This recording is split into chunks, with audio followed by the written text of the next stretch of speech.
fight beside me, share what's yours, I'm reminded that I'm alive. Properly alive. She's just a big teddy bear. Free. Oh, gods, I want to ride you to your sea stars. Proceeds to spam fire resistant potions. It is Wednesday, my dudes, and you know what time it is. Yeah, it is meme day. Yeah, I did promise that I'll be adding some memes exclusive videos every week, and I am trying to uphold that. So starting off today, we'll be doing this every Wednesday at least. That said though, let's straight up jump into these memes, starting with none other than the legendary Super Saiyan himself. I'm gonna clear my name since some of you motherfuckers have been slandering me. How the f am I a bad father when I have died not once but twice for my son? I didn't ditch my family to go train, I was dead. And don't listen to any of that bullshit Dragon Ball Super tries to say about me. I would not say that. You all are gonna listen to the Prince of all foreheads of all people calling me a bad father. Prince of all foreheads. Yo, Vegeta's hairline is receding at an amazing degree. I mean, you're going to need at least 4-wheel drive to cross that forehead. He didn't even hug Trunks until he was 8. I'm tired of hearing about the Sensu Bean. I knew he could beat Cell regardless. I didn't throw my son in danger. I trained him, and he was literally the only one strong enough to kill Cell. True. Get off my dick. Also, how is Dragon Ball Super gonna say I don't know what a kiss is? I have raw dog Chi-Chi more times than I can count. I've kissed her on both sets of lips. Anyway... Okay, this is starting off wild. Goku, my Super Saiyan god, out here talking about raw dogging, and Chi-Chi nonetheless. I mean, man, he had 3 sons. No, sorry, the multiverse one doesn't count. We're not getting to GT territories here. Stop pronouncing the T when you speak English. Don't say identify, say identify. Omeo. Poeo. O al. Oh, al. Do. E. A. U. Yeah, it does feel like that sometimes when people are trying to give you those smart tricks how to pronounce words correctly in a foreign language. Like in Danish, people don't know how to pronounce a J sound with a vowel following with, because J is basically a Y here. So the way that you teach them to do is to pronounce it with an SJ, the specific vowel, and then a V afterward. That makes the J sound. Yeah, it is freaky, but that's basically how it works. Oh no! Oh my god. Okay, we get to watch it again. Oh no! That is savagery. Oh my god, he played him like a damn fiddle. Also just like the way that he walks away. Nonchalantly. I apologize profusely Right? for the song mashup that's about to take place. Just the two of us. Sometimes to get something out of your head, Right? you gotta get it out into the real world. To the window, to the wall, till the sweat drop down my balls, till all these bitches crawl. Skeet, skeet. Okay. Oh, my body was not ready for that one. Lil Jon. And just the two of us. Just the two of us. We can make this beach just crawl. Just the two of us. I heard boxers cry about losing 4 pounds. Yeah. I heard them cry about it. Boxers, don't you? Isn't it day of weigh-ins? No. Oh, okay. It used to be back in the day, That's but dangerous. yeah, what happens is your brain is the first organ to lose water, and it's the last Oh, organ to actually rehydrate. concussions. That's why, like, when people drink too much, they get a headache. You know what I mean? Because their brain is dehydrated. Yeah. And it's 85%, water, so it's like, a little bit of dehydration gives you more of a gap. You're only supposed to have about a millimeter gap between your brain and your skull. Well, the more you're dehydrated, there's more space. Well, that's where a concussion happens. So if you hit my head and you turn me, and my brain can't keep up with my skull, right? Then it creates a vacuum, and then my brain shoots over to the side, overloads your nervous system, and that's when you get a knockout, right? When I fought Anderson Silva, I cut 40 pounds in a month. Yeah, so And that his was- brain was dehydrated. That's why I've always thought people like Mark Hunt and Roy Nelson, if you sometimes look at guys with diets that are kind of fat, they're usually hard to Yeah, they're knock doing out well. because They have that extra padding with that water retention in them. They'll be just fine. They have armor to boot, and especially their brains are secured. They're super hydrated. You ever seen a job and you just immediately know you would be qualified for that position? This would be one of them.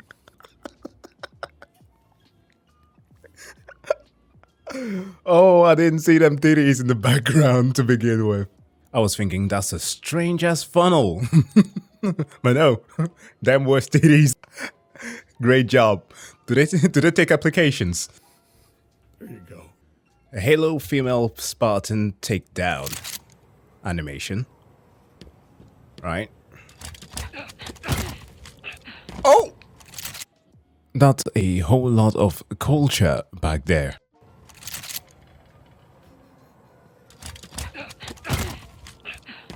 Of course, there are different camera angles. My man is going straight to Valhalla. Jesus Christ. Okay, now that last one was something else. Like, imagine being a genetically modified super soldier and then you get an entire bakery dropped on you. It's kind of nice. From a guy recently that I used to hook up with in the NBA, and I thought he was going to be calling to talk about the glory days, the hoary days. But instead, he called to tell me that now he's a Jehovah's Witness. Oh, shit. And I should repent. And I started laughing. Yeah, I would Like, too. why are you laughing? And I was like, this is just really hard to hear coming from someone who peed in my mouth. And then he said, Brittany, this is life-changing stuff. And I said, so is that threesome we had with your cousin Keith. After I wrote that joke, my husband was like, babe, Got some explaining to do. Googled how many ex-NBA players are Jehovah's Witnesses. And I was like, no, why? And he's like, there's 2.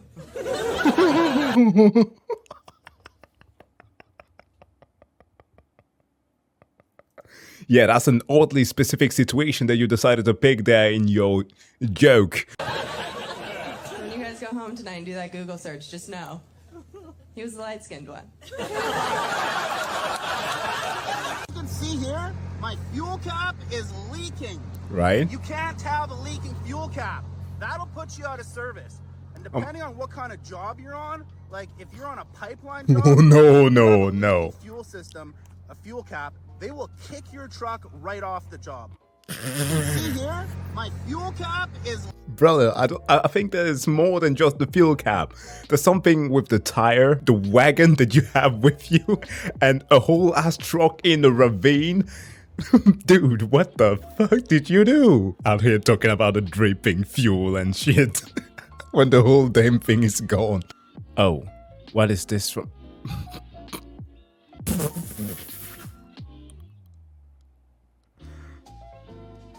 Oh wow. No, not the sun.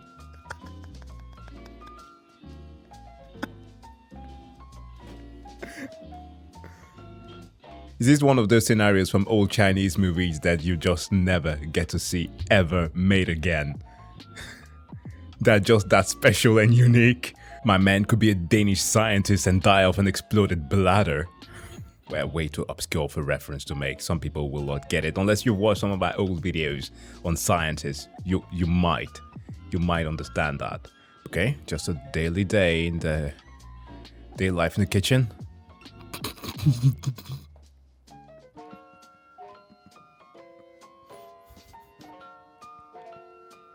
Rock the walk. Chef was like, rock the walk, don't fuck the walk. Motivations were unclear, but on May 26th, a man kicked in the door at the Sweet Something Bakery in Vancouver. Once he got inside, he walked around for a while, then he sat in a chair for about 15 minutes, and then he used the bathroom. Feeling a bit bad about what he'd done, he then found a mop and bucket and began trying to clean up the smashed glass on the floor, but he didn't do a very good job. He then took some selfies on the store's phone, grabbed a box of 6 chocolate champagne cupcakes, and left. After the story hit the news, the man obviously recognized himself from the selfies and called the store owner and apologized profusely for what he'd done. He offered to pay for the broken door, as well as the 6 cupcakes he had stolen. He also offered to give the store owner the orange sunglasses he was wearing in the selfies. The store owner asked the police not to press charges, and instead created a signature cupcake in honor of the man called the Crime of Passion Cupcakes. Fun fact. Yo, we don't deserve Canadians, except XQC. That's a meme for Twitch chat, you know yourselves. But no, seriously, we don't deserve Canadians. How kind are they that even a criminal was like, man, I see the errors on my ways, and the owner of the shop goes ahead and does something in his honor. Like, kudos to her for actually accepting the apology, and also great marketing. Great marketing for you. MadPat horrendously out of context. I should be watching his Skibbity Toilet video. But yeah, let's watch this one.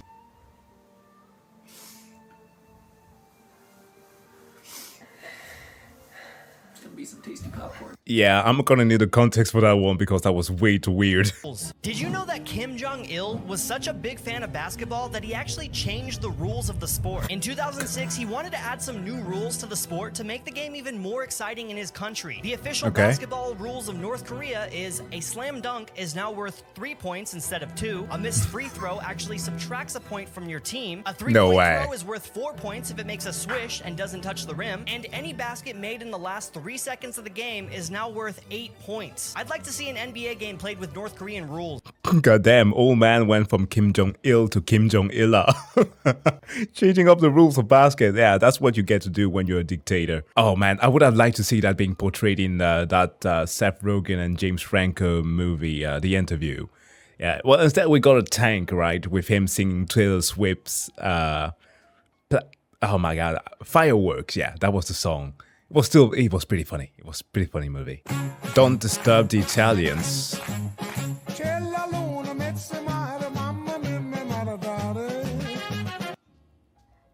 Yeah. That's the look of disdain there. You don't do that. It's an affront to God. But oh no, he added his own. Oh! Look, I'm not Italian, but the way that he communicated disgust with a simple blink of an eye.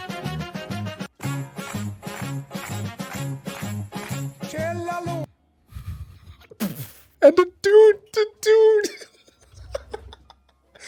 Did you just dilute your coffee in front of me? You savage! You want to sleep, are you? Oh no. Just the Karlak moment. I'm buzzing, honestly. I couldn't wait to talk to you. Isn't it mad? How good life is. Yeah, it sure is nice, Karlak. Soldier, you're saving me. Every time you speak my name, fight beside me, share what's yours, I'm reminded that I'm alive. Properly alive. She's just a big teddy bear. Free. Oh, God, so I want to ride you till you see stars. Proceeds to spam fire-resistant potions. Yo, Karlak is the straight-up definition of a tomboy. And in the true sense of the word, like, we only just want a boyfriend with tits. You niggas, whites and brown No, no. See, I'm Mexican, I can say what's up, nigga? ¿Qué pasa, güey? Racism solved. Bold on bold violent.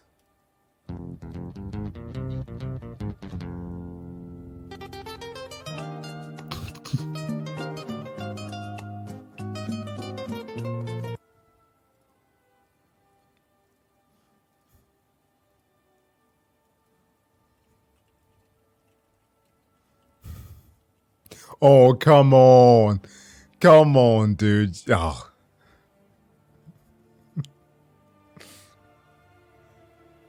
Is he going to mock Tectone's hair now?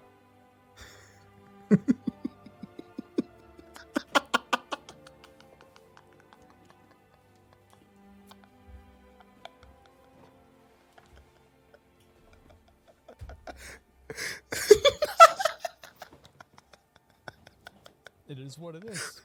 It's just people looking for a way to tear each other down. Ayo, Asman has the best editor who holds no bars towards him. Like, he is roasting him on a daily basis. He is so good. Why does Baldur's Gate 3 stop at level 12? To answer that question, first you have to ask the question, what happens D&D after level 12, 12. in Dungeons and Dragons? And the answer is 7th level spells. Yeah, that are way too powerful for even the game to simulate. You become literally godlike. Like, as an interjection here, you know there's a point where you have to invade the crash of Lae'zel. I know I'm getting into some territories here that some who are not played Baldur's Gate 3 may not get, but there's literally a moment where you get, out of many, where you encounter a god who wishes upon a star that you disappear. And that's literally a game over. Once you reach level 12, with those spells, yeah, things get out of hand. You see, leveling up in Dungeons and Dragons is very different than in most video games. Some might call it exponential. The diversity and complexity of those higher level spells basically allow you to break the game all the time. And it kind of works for Dungeons and Dragons. Because a dungeon master is able to improv, they're able to add things on the fly. But even then, it's hard to do. So to expect a video game to be able to do that with that same level of complexity, where you can literally change reality, or just decide that everyone's going to be a cold dragon like for this the rest one. of the campaign, or just go to another dimension. It's going to be hard to get all of that in the game well. And that's the other part. Larian Studios had a goal here. They're not trying to do a shallow version of D&D. They're trying to do it well. And yes, per that nature, there's going to be certain limitation. So capping it at level 12 is a good thing. Where's Oprah's 10 million donation? And we're Okay. so concerned with what's happening in Maui. We thought we'd ask you to do something about it. You being other billionaires? No, just like regular normal people. Right, okay, but you're giving 10 million. Well, we've committed to giving 10 million. What does that mean? We've committed to give your money through donations. Yeah, this freaking scummy. Well, we haven't actually given it yet, but we're committed to giving it via you. Sorry, what was that? We're committed to giving the 10 million through your donations. What did you say at the end there? We'd like you to donate, and that's how we'll get to the 10 million. I thought that you already pledged the 10 million. Well, we've sort of committed that on behalf of you. You haven't given 10 million, then you've just set a goal of raising it. Well, so you've committed other people's money to your own charity, you just said. Right. With disasters like this, the number one need is money. Aren't you a multi-billionaire? Well, Yeah, if you were to be pledging anything, it should be your own pocket money. Or at best, just do it without anybody knowing. That would be the best thing. But obviously, you want, for one, the clout, which is now failing because your rich ass is being called out on your bullshit. And obviously, most people who just know just a tiny little bit of how the economics work know that what you're doing is basically to get subsidies and tax reduction from the government. It's a bad tactics, man. And this is Maui. Right? These are the Hawaiians who are literally currently being asked to buy their own land after a national disaster. As if it wasn't enough that the tourist industry and big conglomerates already have destroyed their land and that made it inhabitable for them and made it way too pricey for them to actually buy their own land. They're being forced away. yes. A billion is 1,000 million. And you have multiple billion. Yes. And you also own 2,000 acres in Maui. Don't you have both the means and the moral obligation to help the community you live in? Why does she... Hello?